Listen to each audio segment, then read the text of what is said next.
오늘 은혜 받으실 하나님 말씀 봉독합니다. 우리가 다 같이 은혜 받으실 하나님의 말씀은 구약 성경 예레미야서 22장 1절부터 5절까지의 말씀입니다.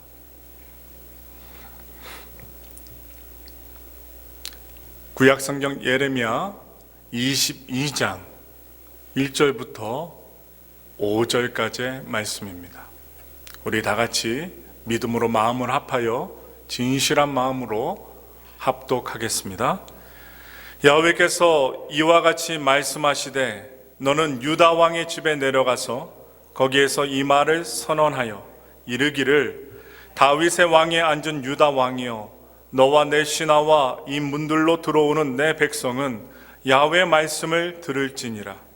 야훼께서 이와 같이 말씀하시되 너희가 정의와 공의를 행하여 탈취당한 자를 압박하는 자의 손에서 건지고 이방인과 고아와 과부를 압제하거나 학대하지 말며 이곳에서 무죄한 피를 흘리지 말라. 너희가 참으로 이 말을 준행하면 다윗의 왕위에 앉을 왕들과 신하들과 백성이 병거와 말을 타고 이 집 문으로 들어오게 되리라. 그러나 너희가 이 말을 듣지 아니하면 내가 나를 두고 맹세하노니 이 집이 황폐하리라. 야훼의 말씀이니라. 아멘. 우리 서로 인사합니다. 이제 2주만 지나면 2021년이 끝나지만 하나님께서 주시는 원대한 축복은 끊어지지 않습니다. 계속 이어집니다. 우리 다 같이 눈을 마주 보면서 좌우 옆에 계신 분들과 함께 오른손을 높이 들고 엄지손을 높이 드시고 하나님의 최고의 복을 받으십시오. 하나님의 최고의 복을 받으십시오. 네, 하나님의 최고의 복을 받으십시오. 새끼손가락이 아니라 엄지손가락입니다. 예, 하나님의 최고의 복을 받으십시오. 우리 모두는 믿음 안에서, 소망 안에서, 예수님 안에서 다윗의 약속된 사람들입니다. 그리고 약속된 축복을 이어받을 자들임을 믿으시고 나가기 원합니다. 오늘 함께 봉독한 말씀을 통하여 왕같은 제사장의 삶이라는 제목으로 여러분과 은혜를 나누고자 합니다. 우리가 삶을 살아가는 데 있어 오늘 이 아침에 여러분들 거룩한 성전에 오셨는데 마음이 기쁘십니까? 오늘 일어나게 하심을 감사드리십니까? 진실로 감사한 마음을 갖고 살아가시길 바랍니다.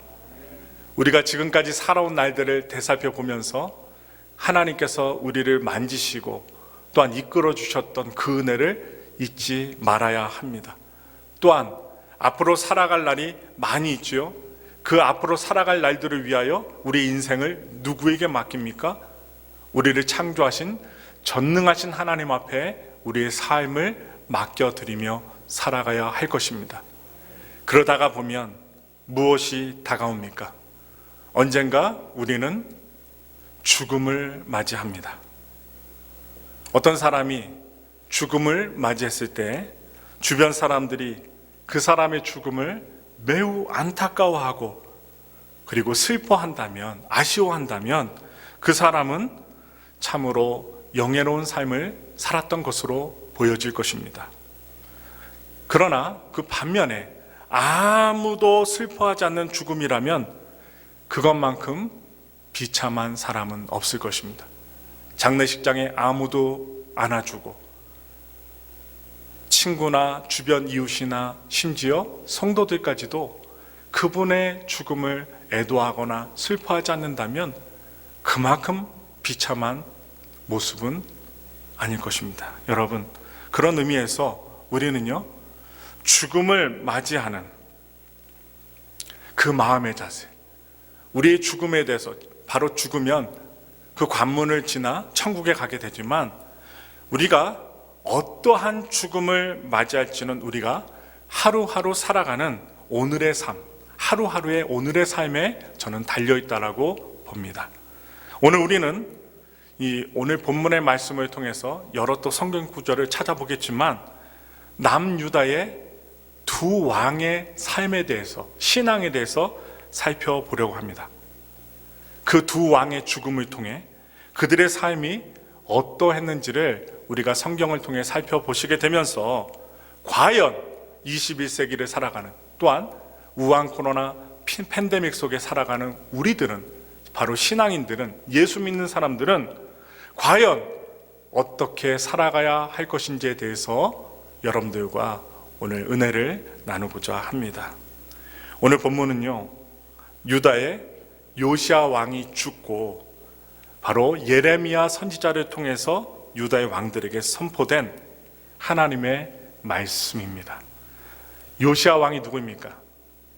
지난번에도 여러분들께 잠시 언급을 해드렸지만 그는 하나님의 말씀에 애통하고 또한 떨었던 자입니다. 하나님을 믿었기 때문에 하나님의 말씀에 두려워 떨었던 자였어요. 그가 8살에 왕위에 올랐고 26살에 성전 수리를 합니다. 하나님의 그 성전을 수리하던 중 무엇을 발견하느냐? 바로 율법책을 발견하게 됩니다. 그 율법책의 말씀을 읽게 되면서 이 요시야 왕은 자신과 백성들이 얼마나 하나님의 말씀에 불순종한 삶을 살았는지, 멀리 떨어진 삶을 살았는지 깨닫게 되면서 옷을 찢으며 이 왕이 먼저 회개를 합니다. 하나님의 말씀을 보고 자신의 신앙, 또한 자신의 국민들의 신앙, 하나님을 믿는 백성들이라는 사람들이 지었던 죄를 다시 한번 되돌아보고 왕이 먼저 옷을 찢고 회개하였다는 것입니다. 회개한 이후에 그는 여선지자 훌다를 통해 하나님의 말씀을 듣게 됩니다. 우리 다 같이 열왕기하 22장 19절의 말씀을 읽겠습니다. 내가 이 곡과 그 주민에게 대하여 빈 터가 되고 저주가 되리라 한 말을 내가 듣고 마음이 부드러워져서 야훼 앞 곧 내 앞에서 겸비하여 옷을 찢고 통곡하였으므로 나도 내 말을 들었노라. 야훼가 말하였느니라. 이 말씀처럼 요시야 왕은 하나님의 말씀을 정확히 듣고 옷을 찢고 통곡하고 하나님 앞에서 두려워 떨고 자신의 그 불순종했던 삶을 회개했던 왕이었습니다. 그 이후 그는 개혁에 착수합니다.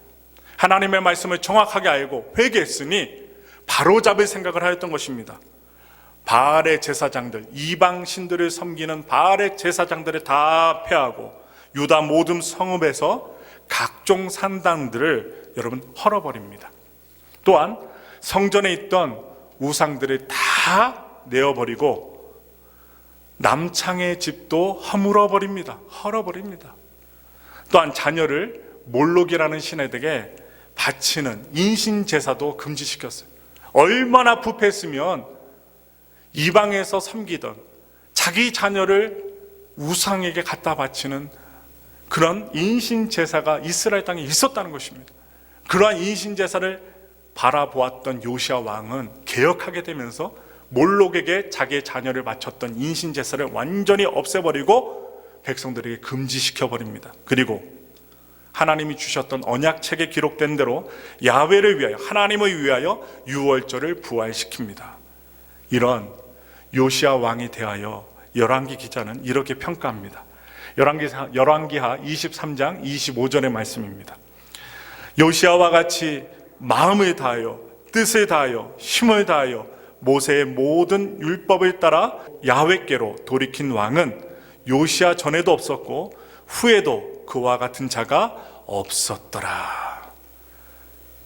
이렇게 개혁을 일으키고 회개하고 하나님 앞에 두려워 떨었던 요시야 왕이 개혁을 했지만 여러분, 그가 죽음을 맞이합니다.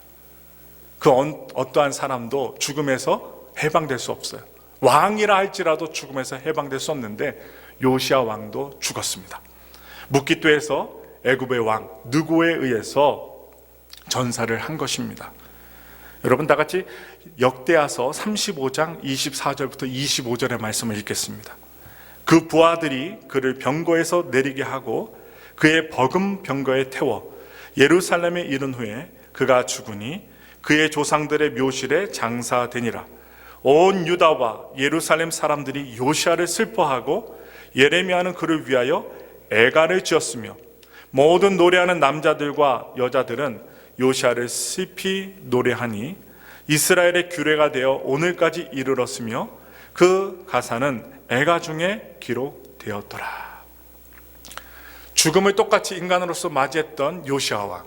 근데 제가 서두에 시작하면서 사람이 죽었을 때 주변 분들이 슬퍼하고 아쉬워하고 그 장례식장에 와서 울어주는 것, 얼마나 그 사람이 착하게 보람차게 살아왔으면 주변 사람들이 그의 죽음을 안타까워했을까 말씀드렸잖아요. 이 요시아 왕이 그랬어요.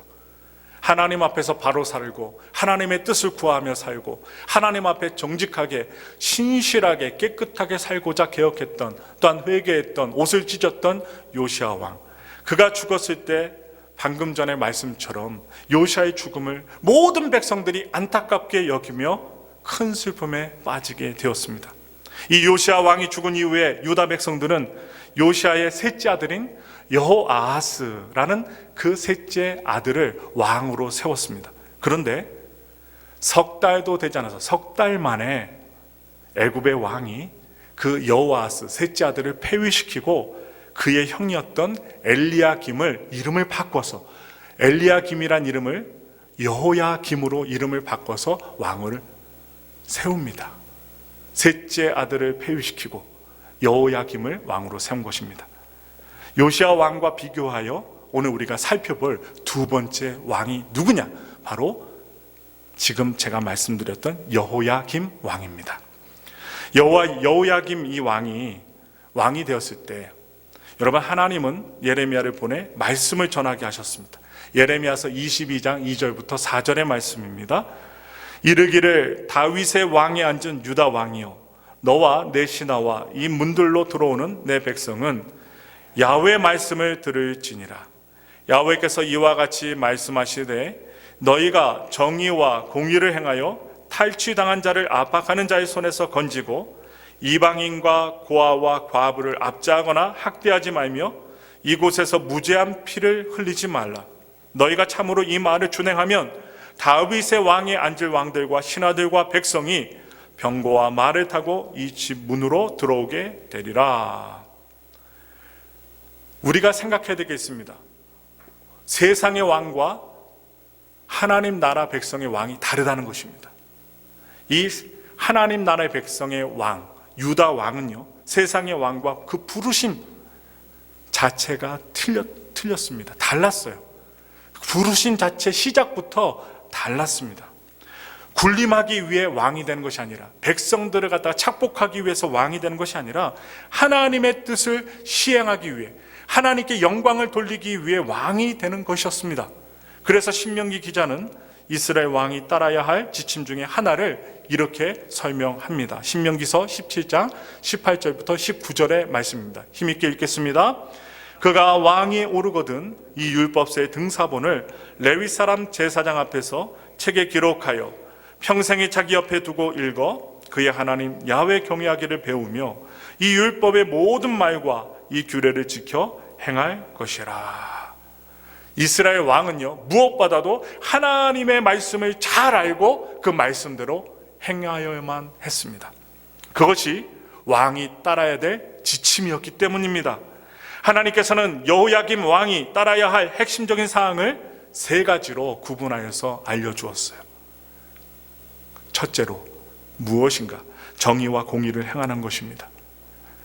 백성들보다도 왕이 먼저 정의와 공의로 권세를 가지고 정치를 행하는 거예요. 또한 두 번째로 이방인과 고아와 과부를 보호하라는 것입니다.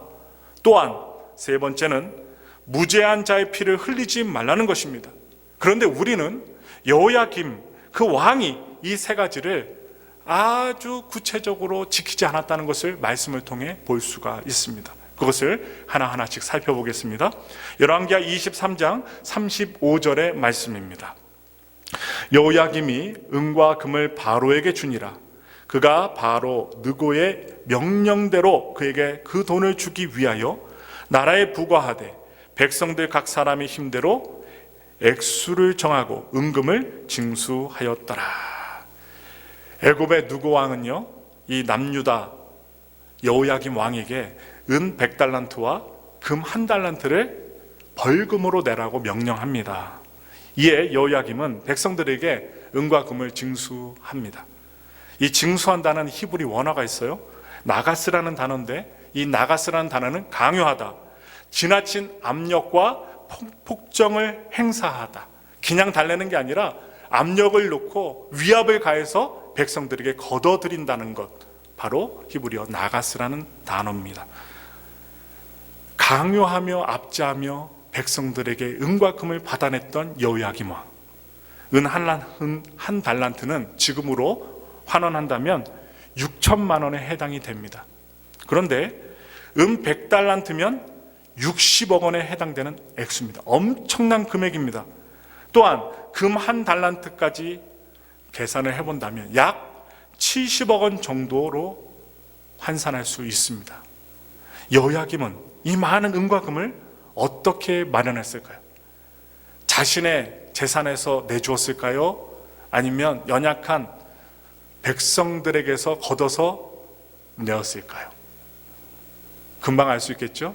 자신의 것은 감추고 백성들에게서 위협을 가하여 징수하여서 냈습니다. 상위 높은 고위층에 있는 사람들은 알아서 잘 피해갑니다. 세금을 어떻게 적게 내는지 알고 있습니다. 그들의 지혜와 그들의 권세를 통해서 어떻게 하면 적은 은과 금을 낼까 말하지 않아도 알아서 계산해서 그들은 적게 내었을 것입니다. 그들은 정부와 협상도 하고 권력을 가진 사람들을 조종하기도 합니다. 그들은 자신들 밑에 있는 사람들에게 적게 월급을 주게 되면서 그들의 그 품삯을 아주 적게 주면서 이득을 취해서 여러분 벌금을 내었을 것입니다. 그리고 왕은요, 하층민들이 당하는 현실 문제에 관여하지 않았습니다. 그리하여 실제로 세금은 사회 대다수의 낮은 층에 있는, 밑에 층에 있는 하층민들에 의해서 걷어지게 되었던 것입니다. 여호야김 왕은요, 백성들의 고통을 알아주지 않았어요. 많은 세금을 걷어들여서 그들이 고통을 당하는 원인을 제공했을 뿐만 아니라 자신의 궁궐을 화려하게 짓습니다. 백성들의 고통은 안중에도 없고 자신이 사는 곳을 화려하게 짓게 되는 거예요. 리모델링합니다. 건축합니다. 그래서 예레미야 선지자는 그 사실에 대해서 남들은 모르지만 하나님이 정확히 보셨던 그 지적을 누가 하느냐? 예레미야가 책망하면서 지적을 합니다. 우리 다 같이 예레미야서 22장 13절부터 14절의 말씀입니다. 불의로 그 집을 세우며 부정하게 그 다락방을 지으며 자기의 이웃을 고용하고 그의 품삯을 주지 아니하는 자에게 화 있을진저 그가 이르기를 내가 나를 위하여 큰 집과 넓은 다락방을 지으리라 하고 자기를 위하여 창문을 만들고 그것에 백향목으로 입히고 붉은 빛으로 칠하도다. 왕이 자신의 큰 집과 다락방을 갖다가 짓습니다. 왕이라면 지을 수 있죠. 근데 때가 문제입니다. 백성들이 금과 은을 내어야만 하고 고통을 당하고 있을 때 하나님을 믿는 이 여호야김 왕은 하나님의 뜻대로 행하지 않고 자신의 욕심대로 행한 것이 문제였다는 것입니다. 그래서 나라가 위기에 있고 백성들은 많은 세금을 감당하느라 고통 중에 있는데 그가 자신을 위해 화려한 궁전을 무리하게 지었다는 것이 바로 하나님께서 지적하신 문제였습니다. 더 나쁜 것은요, 일을 시키고 일하는 그들에게 품삯을 주지 않았다는 거예요. 일했는데 월급을 주지 않게 되면 어떻게 됩니까? 노동자가 품삯을 받지 못하면 하루하루 받아서 가족들과 함께 먹고 살아가는데 품삯, 월급을 받지 못하면 쫄쫄 굶게 된다는 거예요. 계속 월급을 못 받고 품삯을 못 받게 되면 그 일하는 노동자와 그 가족들은 굶어 죽을 수밖에 없다는 것입니다. 그는 탈취당한 자를 압박하는 자에서 손에서 건지라 이 왕의 사명, 하나님이 주신 지침서를 따르기보다는 자신의 즐거움만을 위해, 자신의 욕심을 위해서 하나님의 말씀을 듣지 않습니다. 그리고 순종하지 않았습니다. 우리나라를 비롯해서 우리가 지금 살고 있는 지금 미국도 현재 상위 10%가 국가 총 자산의 60% 이상의 그 재산을 소유하고 있는 실정입니다. 자세히 살펴보면 그렇습니다. 이미 가진 자들이 불공정한 사회 구조를 만들고 유지하고 있는 게 세계 사회의 현실입니다. 약자를 압박해서 탈취하는 강자에 대해서 왕은 그가 부여받았던 권력을 통해 하나님의 정의와 공의를 행사해야만 합니다. 그런데 이 여호야김 왕은 정의와 공의를 행사하기커녕 약자 앞에 강자가 되고 자신의 유익을 위해 압력을 행사하는 하나님께서 싫어하시는 일들만 골라서 행하는 순종치 않았던 왕이었던 것입니다. 예레미야 선지자는 계속해서 여호야김 왕을 그의 아버지 요시아와 비교를 하면서 그를 책망합니다. 예레미야 22장 15절부터 16절의 말씀입니다. 내가 백향목을 많이 사용하여 왕이 될 수 있겠느냐? 내 아버지가 먹거나 마시지 아니하였으며 정의와 공의를 행하지 아니하였느냐? 그때에 그가 형통하였었느니라. 그는 가난한 자와 궁핍한 자를 변호하고 형통하였나니 이것이 나를 알미 아니냐? 야훼 말씀이니라. 예레미야는요, 그의 아버지 요시아가 정의와 공의를 행하였다고 평가를 합니다. 하나님의 평가예요. 그가 가난한 자와 궁핍한 자를 변호해 주었다고 합니다. 그래서 형통했다고 했습니다. 누가 형통을 주십니까? 하나님이 형통함을 주신 것입니다. 예레미야는 이것이 나를 알미 아니냐라는 하나님의 말씀을 붙이지 않고 떼지도 않고 정확하게 전했습니다. 하나님이 기뻐하시는 일을 행하는 것, 그것이 하나님을 아는 삶이라는 것입니다. 하나님을 아는 것, 거기서 역대 왕에 대한 평가가 갈리게 됩니다. 예레미야는 계속해서 여호야김 왕을 책망합니다. 왜 계속 책망하고 있어요? 깨달으라는 것입니다. 돌이키라는 것입니다. 하나님의 뜻을 구하라는 것입니다. 회개하라는 것입니다. 그래서 예레미야 선지자는 하나님의 말씀이 계속 오기 때문에 그 말씀을 가지고 책망합니다. 예레미야서 22장 17절의 말씀입니다. 그러나 내 두 눈과 마음은 탐욕과 무죄한 피를 흘림과 압박과 포악을 행하려 할 뿐이니라. 여호야김 왕은 부정한 것에 손을 대고 무죄한 자의 피를 흘리게 합니다. 그래서 하나님께서 무죄한 자의 피를 흘리지 말게 하라는 왕의 핵심 사명을 계속 일러주면서 네가 어겼다고 알려주는 거예요. 예레미야서 26장에 보시면 그는 예루살렘의 심판을 예언한 우리야 선지자를 잡아서 칼로 죽입니다. 심지어 하나님께 반항을 하게 되는데 살인까지 서슴없이 행하게 됩니다. 한편 예레미야 36장을 보시면 여호야김 왕이 예레미야가 기록한 하나님의 말씀을 불태우는 장면까지 나옵니다. 아주 경거망동한 하나님께 부정한 행동을 합니다. 우리 다 같이 예레미야서 36장 21절부터 24절의 말씀입니다. 왕이 여우디를 보내어 두루마리를 가져오게 하며 여우디가 서기관 엘리사마의 방에서 가져다가 왕과 왕의 곁에서 모든 고관의 귀에 낭독하니 그때는 9째 달이라. 왕이 겨울 궁전에 앉았고 그 앞에는 불피운 화로가 있더라. 여우디가 서너 쪽을 낭독하면 왕이 면도칼로 그것을 연하여 베어 화로불에 던져서 두루마리를 모두 태웠더라. 왕과 그의 신하들이 이 모든 말을 듣고도 두려워하거나 자신들의 옷을 찢지 아니하였고. 많이 대비되죠. 요시야 왕이 뭐 했다고 했어요? 하나님의 율법책의 말씀을 보고 듣고 두려워했고 옷을 찢고 회개했고 떨었던 반면 이 아들 요시야 왕은 지금 방금 전에 보신 말씀을 통해서 보시면 어떻게 합니까? 두려워 떨지 않았습니다. 신하들조차, 왕이 제대로 서지 못하니까 신하들조차 이 모든 말씀을 듣고도 두려워하거나 자신들의 옷을 찢지 않았다고 했습니다. 떨지 않았습니다. 하나님의 살아계심을 인정치 않는 행동들만 골라서 했던 것입니다. 그래서 우리는 이렇게 비교되는 모습을 말씀을 통해서 배울 수 있어요. 이러한 여호야김의 최후에 대해 예레미야는 아주 적나라하게 예언했습니다. 예레미야서 22장 18절부터 19절의 말씀입니다. 힘있게 읽겠습니다. 그러므로 야훼께서 유다의 왕 요시아의 아들 여호야김에게 대하여 이와 같이 말씀하시니라. 무리가 그를 위하여 슬프다 내 형제여 슬프다 내 자매여 하며 통곡하지 아니할 것이며 그를 위하여 슬프다 주여 슬프다 그 영광이여 하며 통곡하지도 아니할 것이라. 그가 끌려 예루살렘 문 밖에 던져지고 나귀같이 매장함을 당하리라. 이뿐만 아니요, 예레미야서 36장 여러분 30절의 말씀 보겠습니다. 읽겠습니다. 그러므로 야훼께서 유다의 왕 여호야김에 대하여 이와 같이 말씀하시니라.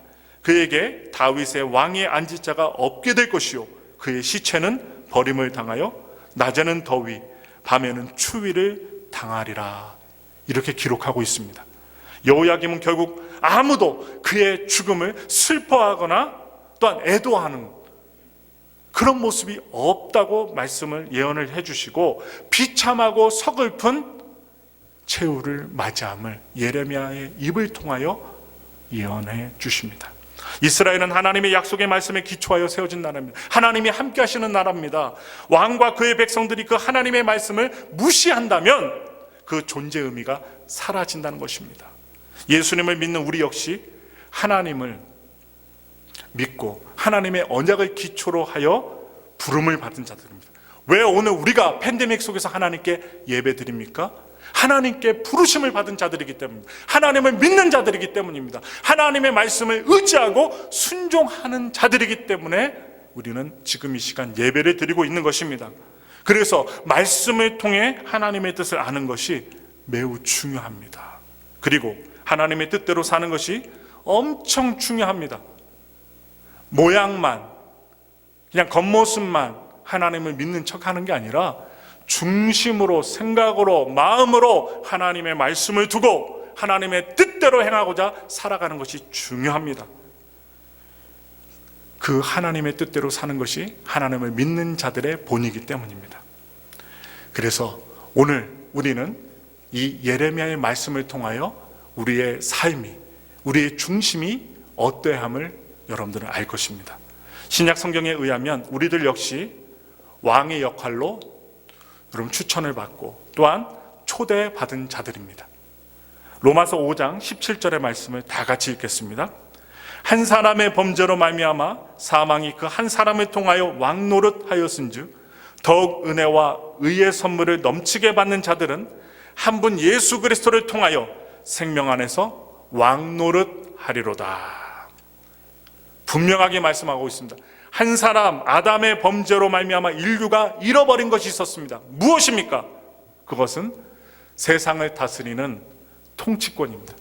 하나님이 인간들에게 주셨던 통치권이 있어요. 그러나 우리가 예수 그리스도를 통해 하나님과의 관계가 회복되었을 때 우리는 이 땅을 다스리는 왕의 통치권을 회복하게 됩니다. 우리 다 같이 베드로전서 2장 9절의 말씀을 제사장의 마음을 갖고 읽겠습니다. 그러나 너희는 택하신 족속이요 왕같은 제사장들이요 거룩한 나라요 그의 소유가 된 백성이니 이는 너희를 어두운 데서 불러내어 그의 기이한 빛에 들어가게 하신 이의 아름다운 덕을 선포하게 하려 하심이라. 아멘. 이 베드로가 말한 것처럼 우리는 왕같은 제사장들로 부르심을 입게 되었습니다. 얼마나 감사합니까? 하나님 앞에 기도할 수 있고 하나님 앞에 용서받을 수 있고 또한 하나님 앞에 영광 돌릴 수 있는 존재들로 바뀐 것입니다. 구약이나 신약이나 하나님이 원하시는 왕같은 제사장의 모습은 똑같습니다. 변함없습니다. 그것은 아브라함을 부르실 때부터 동일한 것이었습니다. 우리 다 같이 창세기 18장 18절부터 19절의 말씀을 힘있게 읽겠습니다. 아브라함은 강대한 나라가 되고 천하 만민은 그로 말미암아 복을 받게 될 것이 아니냐. 내가 그로 그 자식과 권속에게 명하여 야훼의 도를 지켜 의와 도를 행하게 하려고 그를 택하였나니 이는 나 야훼가 아브라함에게 대하여 말한 일을 이루려 함이니라. 하나님께서 그의 백성을 왕같은 제사장으로 세우신 것은 다름이 아닙니다. 다수가 원하는 것도 아니라는 사실을 알아야 됩니다. 하나님의 눈에 옳은 것, 의와 공의의 도를 행하게 하기 위함입니다. 하나님의 뜻을 이루기 위해서 우리들을 제사장 삼아 주셨다는 것입니다. 하나님의 공의는 가난한 자에게 복음을 전하는 것이며 포로된 자에게 자유를 주는 것입니다. 여러분, 영원한 우리의 왕이요, 영원한 우리의 제사장 되신 분이 있죠. 한 분 있습니다. 바로 예수 그리스도가 계십니다. 이 땅에 하나님의 은혜를 선포하셨어요. 왕으로 오신 예수님은 우리들에게 군림하지 않으셨습니다. 압력을 가하지 않으셨습니다. 순종함으로, 하나님의 뜻을 행함으로, 또한 섬겨주심으로 주님의 아버지 하나님 제사장의 삶을 살아가셨습니다. 하나님의 대리자로 철저히 하나님의 뜻을 따르는 것이 그가 가신 길이요 삶이셨습니다. 얼마나 아름답습니까? 하나님은 그런 예수님을 지극히 높이셨고 모든 이름에 가장 뛰어난 이름을 주셨습니다. 우리도 예수님이 가신 왕 같은 제사장의 삶을 살려면 예수님께서 선택하신 십자가를 우리도 지고 가야 되고 선택해야만 합니다.